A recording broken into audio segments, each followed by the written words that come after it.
जय श्री कृष्णा। 3-4 वर्ष की नन्ही मीरा ने जब आंखें खोली तो वह कुछ समझ पाती इससे पहले उसकी माँ अपना शरीर त्याग चुकी थी। उसके सिर पर अब पिता रतन सिंह और उसके प्यारे राव दादू का हाथ था। पिता तो सारा दिन कामकाज में व्यस्त रहते, मीरा अपने दादू के साथ ही पर अधिकतम समय व्यतीत करती। वह कभी गुमसुम रहती तो कभी दादू से खूब सारी बातें करती। एक बात जिससे उसका बालपन अत्यंत प्रभावित था वह था उसका कृष्ण प्रेम।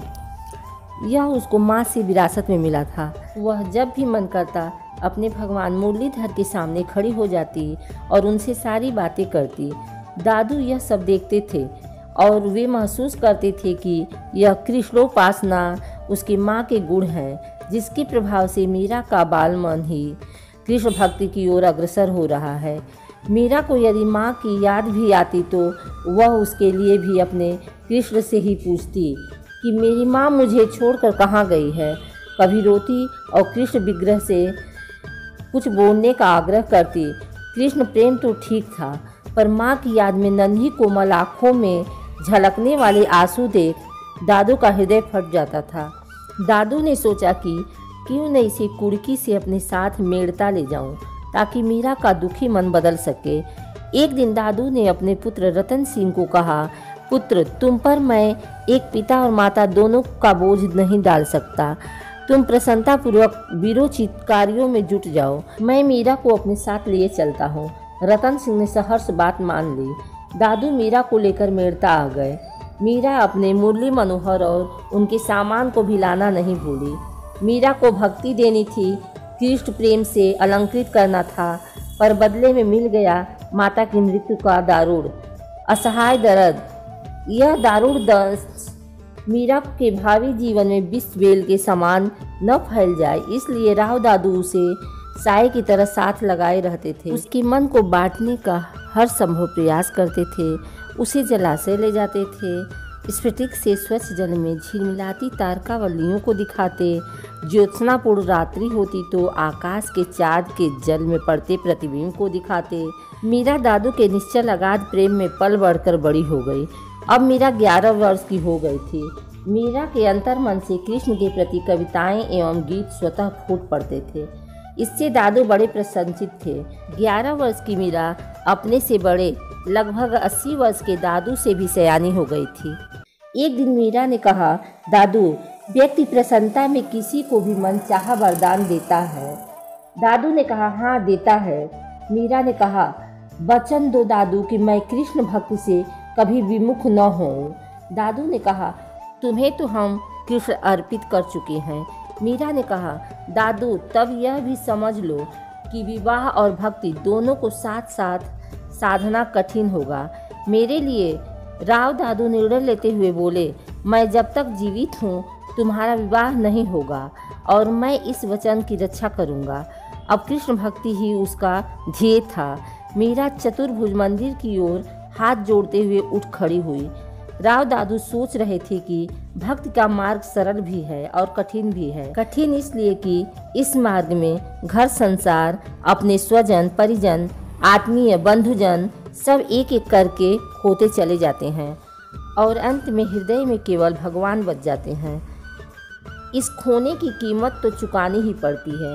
मीरा की नियति में क्या है, यह सोचकर ही उनका हृदय कांप उठता था। इस संसार में भक्ति नहीं है और भक्ति में संसार वास नहीं करता।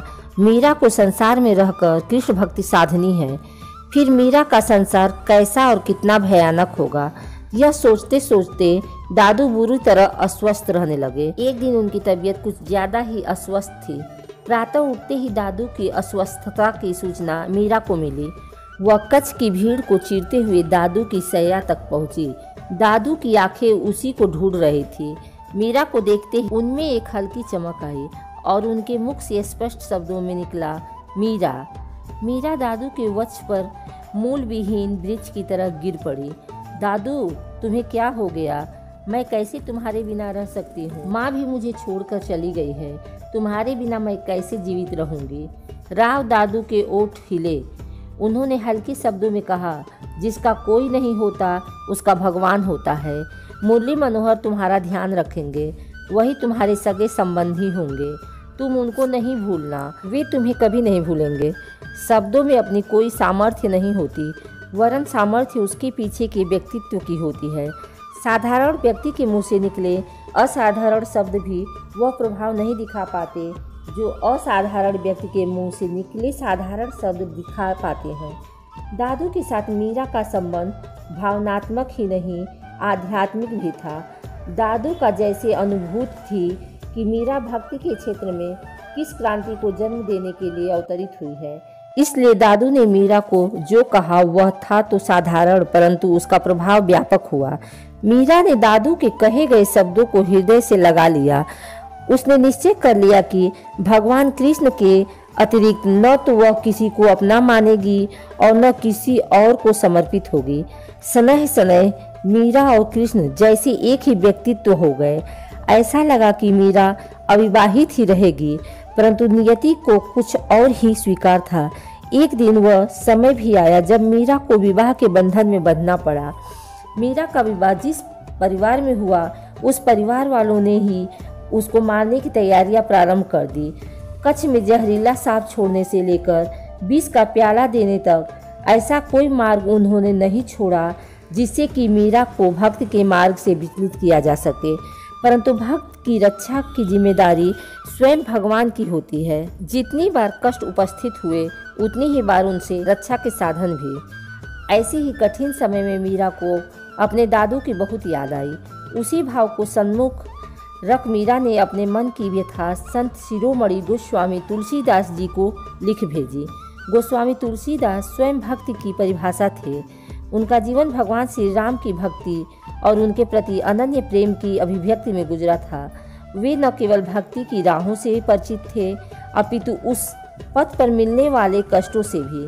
गोस्वामी तुलसीदास ने मीरा को उत्तर भेजा, जाके प्रिय न राम बैदेही, तजिए ताहि कोटि बैरी, समजदप परम स्नेही। मीरा के लिए इतना उत्तर पर्याप्त था। आज तुलसीदास जी के शब्दों ने उस पर वही प्रभाव डाला था जो किसी समय मरासन दादू के शब्दों ने डाला था। मीरा का शेष जीवन भक्त का पर्याय बन गया।